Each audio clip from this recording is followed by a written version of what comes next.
j'ai décidé de faire cette petite vidéo pour faire une synthèse en fait de notre grand 1 sur la place de la religion dans la société médiévale et plus précisément en fait une synthèse de notre travail de groupe qui nous a pris plusieurs séances sur le poids de l'Église dans la vie économique, sociale et culturelle.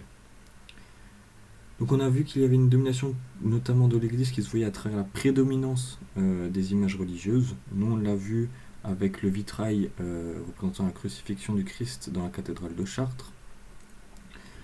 Je vous donne un autre exemple à travers l'exemple du jugement dernier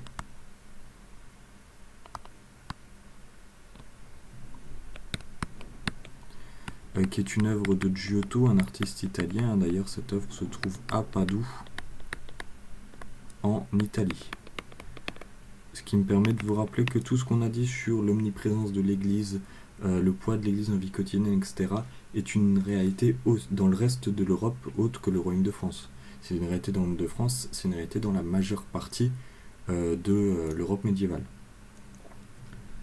Alors en quoi donc la prédominance des images religieuses nous montre le poids de l'Église? Tout simplement parce que même si on voit apparaître à la fin de notre période un art avec des thèmes laïques, la très grande majorité des œuvres d'art ont pour thématique la religion chrétienne. On l'a vu avec la crucifixion du Christ, ici c'est le jugement dernier, le Christ est au centre au moment où il revient sur terre au moment de l'Apocalypse, selon la tradition chrétienne. Donc on voit bien, les œuvres d'art ont pour thématique principale des scènes de la vie biblique. Des scènes de la Bible, pardon. Cette domination culturelle est aussi liée à une domination économique, puisque qui domine ces œuvres-là, qui commande ces œuvres-là, c'est entre autres l'Église qui le commande. L'Église fait partie des principaux commanditaires de ces œuvres. Pourquoi ? Il y a une volonté artistique, l'objectif est aussi de magnifier les édifices religieux dans lesquels ces œuvres sont placées. Mais la première raison, c'est une raison pédagogique.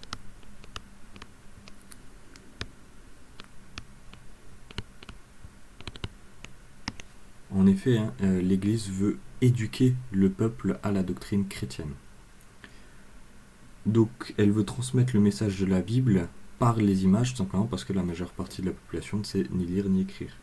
Donc elle le transmet par l'image. Donc on voit bien ici l'importance des images et donc des œuvres d'art pour transmettre le message religieux, et donc la prédominance de l'Église à travers la prédominance des images religieuses.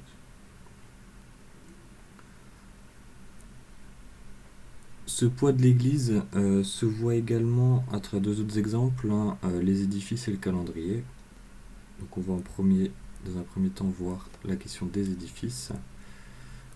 Ici, pour ceux qui ne s'en souviennent pas, c'est la cathédrale de Chartres. Donc en quoi les édifices nous montrent l'omniprésence de l'Église dans la vie quotidienne? Tout simplement parce que ces édifices religieux, construits par ou pour l'Église, sont présents absolument partout sur le territoire européen des sociétés médiévales.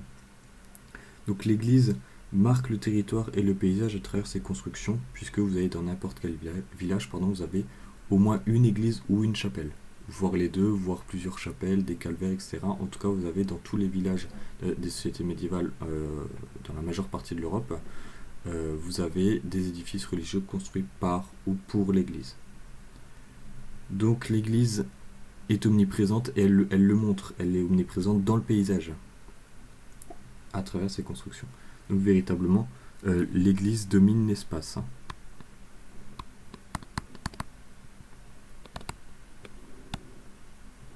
L'Église domine l'espace. C'est vraiment une des très importantes. Elle est puissante et elle le montre. Ça aussi, c'est lié à une domination économique, puisqu'elle a aussi les moyens de construire de tels édifices.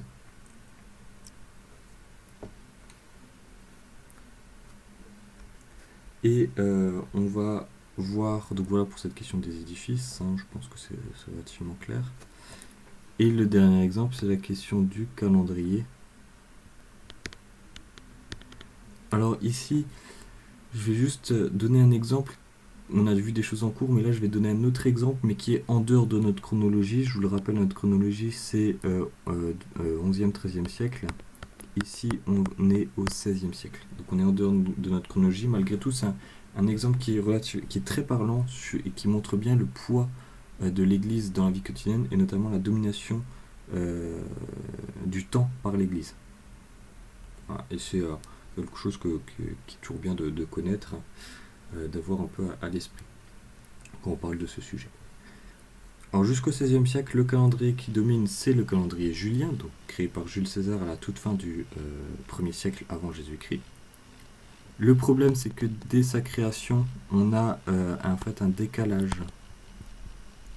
de 11 minutes entre ce calendrier et l'année solaire.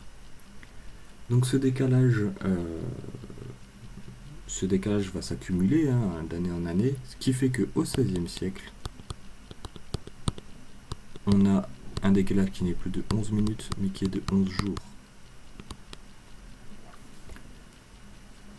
Donc ça pose problème, il faut supprimer ce décalage pour redonner une cohérence entre le calendrier utilisé par les sociétés et l'année solaire. Et c'est Grégoire XIII, donc le pape Grégoire XIII, qui va supprimer ce décalage. Donc il va supprimer ces 11 jours de décalage. Et comment il va le faire?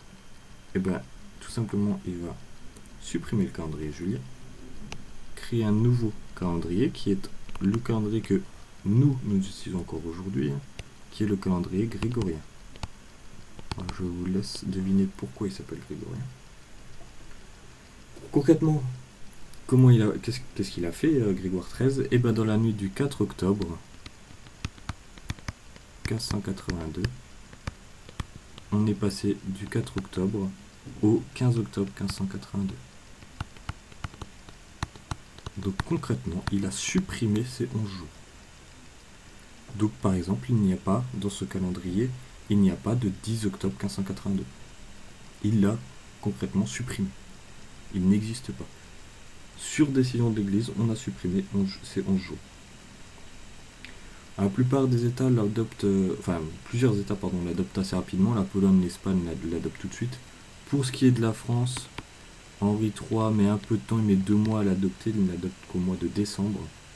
Mais concrètement, il reprend le même schéma, c'est-à-dire que dans la nuit du 9 décembre 1582, on passe du 9 décembre au 20 décembre 1582. Donc il adopte exactement le même schéma, simplement il le fait 2 mois après. Mais c'est bien sûr décision de l'Église. Donc on voit bien ici la domination, on a vu la domination de l'espace, que l'Église domine l'espace, mais l'Église domine aussi le temps.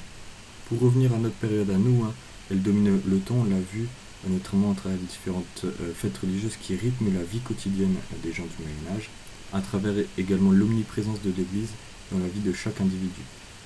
De la naissance à la mort, l'Église est présente.